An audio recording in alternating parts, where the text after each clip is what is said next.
NDA గెలిచిందంటే steel plant అమ్మకాన్ని ఎవ్వరూ కూడా ఆపడం సాధ్యం కాదు. ఎందుకనంటే వాళ్ళు దీన్నే ఎన్నికల రెఫరెండంగా తీసుకుంటారు. స్టీల్ ప్లాంట్ అమ్మకానికి ప్రజలందరూ మద్దతు తెలిపారు కాబట్టి తెలుగుదేశం పార్టీ అభ్యర్థి ఎన్డీఏ అభ్యర్థి గెలిచాడు అని చెప్పి చెప్పుకుంటారు.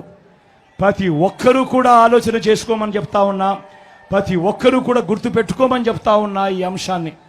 దాని తర్వాత జగన్ ఆపడానికి ఎంత ప్రయత్నం చేసినా కూడా వాళ్ళ నోట్లో నుంచి వచ్చే ఒక బాట, నీకెందుకయ్యా బాధ, వాళ్ళకు లేని బాధ నీకెందుకయ్యా బాధ, వాళ్ళు ఎన్డీఏకు ఓటు వేశారు అని అంటే, తెలుగుదేశం పార్టీకి ఓటు వేశారు అని అంటే దాని అర్థం వాళ్ళంతా స్టీల్ ప్లాంట్ అమ్మకానికి వాళ్ళంతా కూడా గ్రీన్ సిగ్నల్ ఇచ్చినట్టే కదయ్యా, నీకెందుకయ్యా బాధ అని చెప్పి ఆ తర్వాత వాళ్ళు జగన్ను కూడా అంటారు అన్న మాట ప్రతి ఒక్కరూ కూడా గుర్తుపెట్టుకోమని కోరుతా ఉన్నా.